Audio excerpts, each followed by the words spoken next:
Hi guys, I have updated my AnimatorBehavoirScript. I have did a lot of good stuff on it. I have added an effect section. You can instantiate effect, and I have changed the parameter section blocks. You can have any number of parameters you can think of. Let's do a test here. Let's say we have two floats, test float and test float 2. Now let's change test float value to say any random number. Let's do it on the exit of the state, and let's change test float 2 to anything. Let's make this on start. So here when I enter the landing animation, the test float 2 will change, and when I exit it, the test float will change. You will see.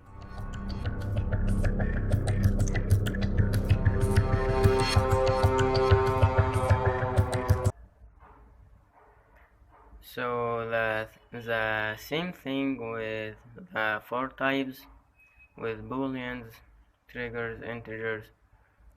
Here you have a boolean name, a value, when we want to set it, everything you can think of. The trigger section is a little bit different. We have two strings, one for set and one for reset, two booleans to determine what we want to do, and three booleans as rest of them when we want to play it. So how I did this, I have made a script. It is so simple, just for storing data. Call it AnimatorBehavoirParameters. All of it is for classes, for public classes, one for each type. All of them are system.serializable, and in each one I have my data I want to store. I have in the triggers two strings, one for set and one for reset, two booleans to determine we want to set or reset or do them both, and three booleans to determine whether when we want to play or do that change. Same thing with booleans, floats, integers. So back to our animator behavior. In the effects section, I have made a boolean to determine or not whether or not we want to use effects, another one to determine whether or not we want to play it once, and a game object effect prefab, and a float, it will be our delay, a boolean played, and a float timer.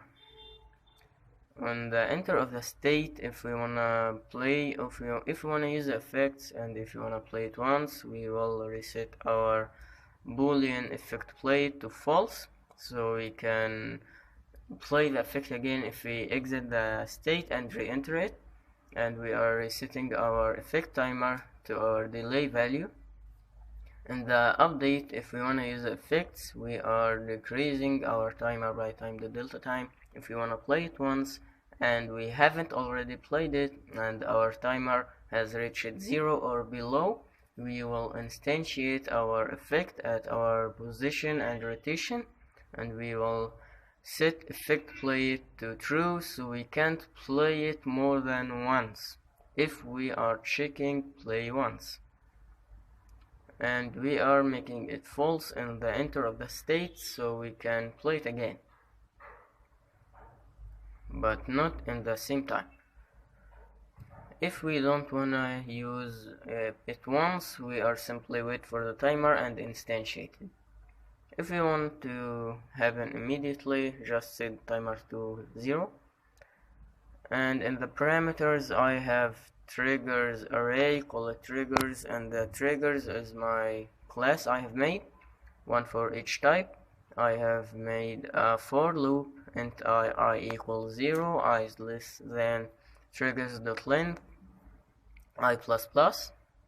So if our boolean set trigger on start with in our triggers array, if it is true, and we are on the enter state, so if you wanna use it on start, we will set it if the boolean set is true, and we will reset it if the boolean reset is true.